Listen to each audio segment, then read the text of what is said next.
My name is Tom Poiber. I live here in Wanblee, South Dakota. Not in the community, but I live out east of Wanblee on my father's property out here, the late Poiber. I'm one of his 5 sons, and I've been here in Wanblee off and on probably for the last since 1976, but I've always come home. We lived in town in Wanblee, but we've been living out here in the country, here on my father's property for the last 5 years. I've 2 years ago I was elected to sit on our tribal council, so I'm part of tribal government now. I sit on the Economic and Business Development Committee, which is a committee that tries to create economic development here. Since our nation here, over 80% is unemployed. We are a poverty-stricken area, so we're doing economic development as far as trying to invite businesses down here, try to build business relationships, maybe with other tribes that are doing well with their casinos and other business ventures that they're on. I also sit on the HHS committee, which is Health and Human Services. I sit on that committee because of the health problems that my people have here.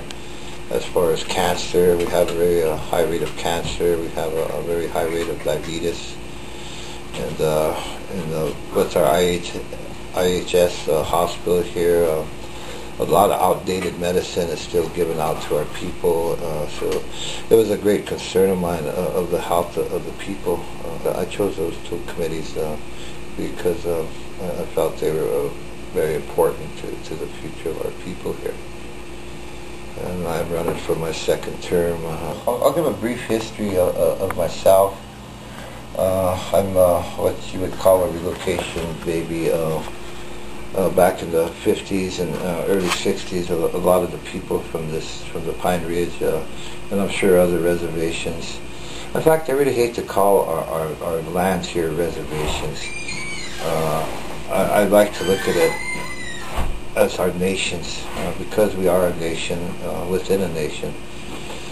But we were moved away from we were relocated from our nation here, the Lakota Nation, where the BIA relocated us to try to teach our parents, our grandparents, a trade. And in doing that, they took us away from our lands. And when they did that, a lot of non-Indian ranchers came in, and right now they are probably the largest landowners, or they have a lot more control of our lands than the tribe does, than our people does. So it was, I felt it was a plan of the government to take us away from our land so they could take over all of it. We came back here to the Lakota Nation back in the early 60s, but there was still no jobs available, so my parents, we migrated to the fields in Nebraska, where they worked on the farms down there. I also helped with my parents on the farms, hoeing the sugar beets, the beans, picking potatoes. I can still smell them potato salads to this day.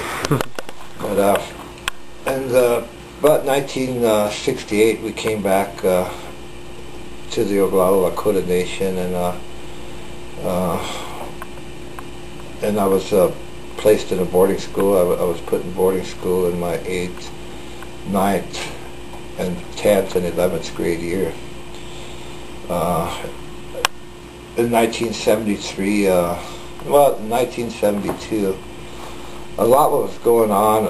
An organization came here to the Pine Ridge, the American Indian Movement, because of the treaty violations, the water rights, and a lot of unsolved murders that were happening even at that time.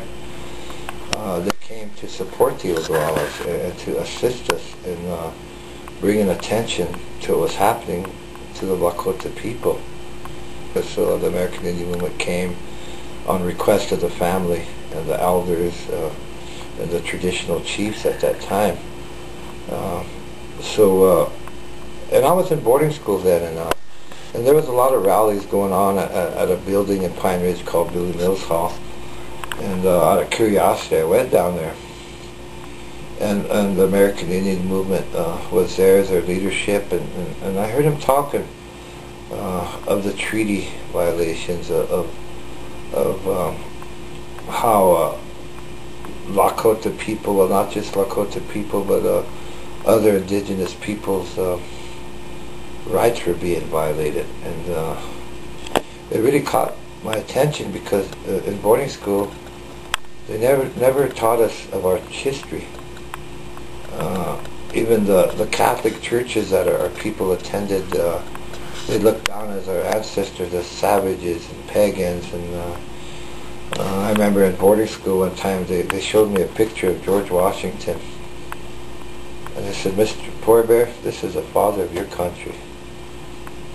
So I looked at this picture of George Washington, and I seen a white man wearing a white wig. He had a fluffy blouse, he had pedal pushers, and high-heeled shoes. And I thought to myself, this couldn't be my daddy, you know, couldn't be my father. But that's what was put into our heads. They never told us of our great leaders of the past, of Sitting Bull, of Gall, of Crazy Horse, of Red Shirt, of Spotted Tail, of Geronimo, that they also were strong leaders within their tribes, and that they was also well-respected people, as we would put the great white fathers, you know, the presidents of this United States. But they never taught us of our culture, of our history, that we had also very great people, we had honorable people. But the American Indian movement told us how great we were and how great our people were, how respectable our people were.